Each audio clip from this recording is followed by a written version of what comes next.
Oui, alors Greenacre, on est numéro un aujourd'hui sur ce qu'on appelle l'achat immobilier plaisir. On est un portail concurrent de Se Loger et du Bon Coin. Et la première raison du succès, c'est que moi j'ai démarré il y a 20 ans avec ce que tu disais, avec 7 500 euros en poche. Et Se Loger venait de lever 60 millions. Donc la clé du succès, c'est qu'il faut trouver sa petite place au soleil et il faut la bichonner. Et ça fait 20 ans qu'on élargit notre niche de marché, mais on a démarré en étant leader sur les acheteurs anglais en Dordogne. Moi je suis du Lot-et-Garonne.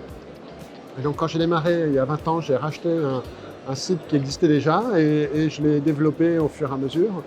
Et donc il faut avoir une offre de valeur qui est spécifique quand on a une place de marché pour nous, et côté acheteur et côté vendeur, c'est-à-dire pour nous l'agent immobilier. Et en fait la clé de notre succès, c'est qu'on amène à l'agent immobilier des leads que Se Loger ne lui amène pas, des leads que Le Bon Coin ne lui amène pas, qui sont des leads étrangers. Et maintenant on a étendu à la résidence secondaire, puisque aujourd'hui, une manière de chercher sur une résidence principale, c'est que tu mets ton code postal et tu regardes les biens. Oui, mais si tu veux acheter un endroit que tu ne connais pas, ou tu ne connais pas le nom de la ville, tu ne sais même pas que ça existe, si tu as envie de découvrir de nouveaux territoires, ce qui est le cas quand tu veux acheter une résidence secondaire, ça marche de manière peut-être un petit peu différente. Et nous, on est sur ce créneau-là. Donc la clé du succès, c'est la même pour toutes les boîtes.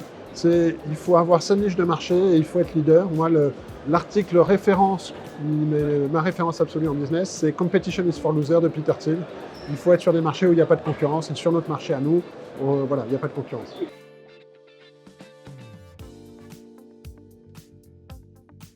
Alors nous, ça fait 20 ans qu'on développe déjà la marque Greenacre en France. On ne connaît pas trop, on me dit mais pourquoi ça s'appelle Greenacre? Vous parlez de Greenacre à un Anglais, il fait ah Greenacre, et il chante la petite chanson, parce que c'est l'histoire d'une série télé, aussi connue que La Petite Maison dans la Prairie, qui parle de New-Yorkais qui vont s'installer à la campagne, et on voit un New-Yorkais en costard 3 pièces avec la cravate et sa fourche.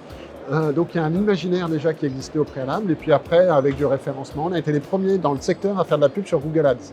Moi, en 2004, j'avais 200 000 mots-clés. Donc en fait, la clé du succès, c'est l'excellence opérationnelle. C'est être le premier, être rapide, trouver, faire, et être à la frontière entre la technique et les besoins métiers. Donc moi, j'appelais toute la journée en démarrant, j'ai démarré en appelant toute la journée les agents immobiliers au téléphone, 500 coups de fil par semaine, et le soir, je connais. Et donc, toutes les questions d'agilité, de ceci, moi, je le faisais spontanément, puisque j'avais les gens au téléphone.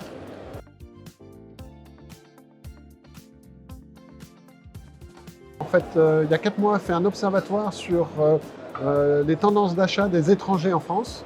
Et pour le rent, en exclusivité, on a fait un observatoire sur les acheteurs français à l'étranger.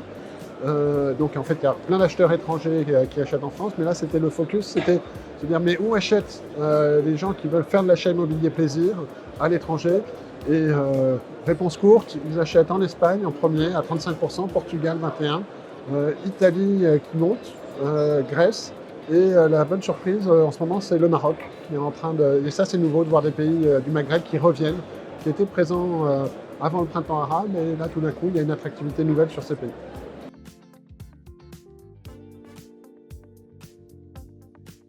Alors, pour les 20 prochaines années, dans 20 ans, on est le numéro 1 mondial de la résidence secondaire. Donc voilà, ça c'est le truc pour se marrer un peu, se donner un peu de perspective. Voilà. On ne le sera pas ou on le sera, mais voilà, dans 20 ans, moi, mon objectif, c'est ça. L'étape d'après, l'année prochaine, on veut faire x2 en audience sur nos sites. On a construit en fait tout notre discours de marque, on a tout revu depuis 2 ans. On a trouvé les bons canaux et maintenant on va monter en puissance, puisqu'on a la chance d'avoir une clientèle importante d'agences immobilières qui nous soutient et qui nous en demande plus. Donc là, l'objectif, c'est de mettre le coup de boost sur... Comment vous allez faire pour faire x2?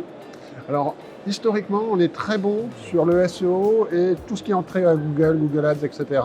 Et puis, tout un tas de techniques. Mais là, on va investir massivement sur les réseaux sociaux.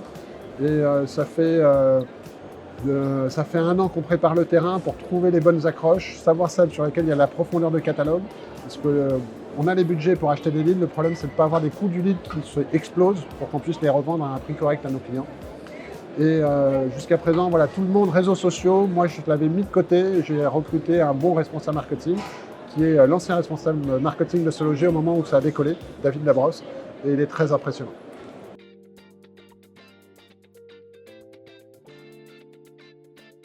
Alors il y a menace et opportunité. Menace parce que ça se trouve demain, ChatGPT va prendre tout le rent et va faire tout ça lui tout seul. Nous, on se pose la question sur notre secteur, est-ce que demain, pourquoi sortir de ChatGPT pour faire une recherche d'annonce immobilière? Et si on n'a pas de réponse à apporter, ça voudra dire qu'on va disparaître parce qu'on n'a pas de spécificité.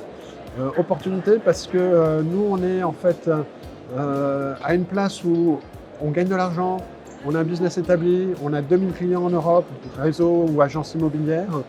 Et du coup, on revient pour moi, comme au début d'Internet, à un moment où c'est plus les gros qui mangent les petits, c'est les rapides qui mangent les lents. Et dans une boîte de tech comme nous, où il y a un patron qui est et commercial et à la tech, on a une capacité à changer de braquet qui est très rapide. Et du coup, c'est une énorme opportunité pour aller challenger des gros et prendre des parts de marché.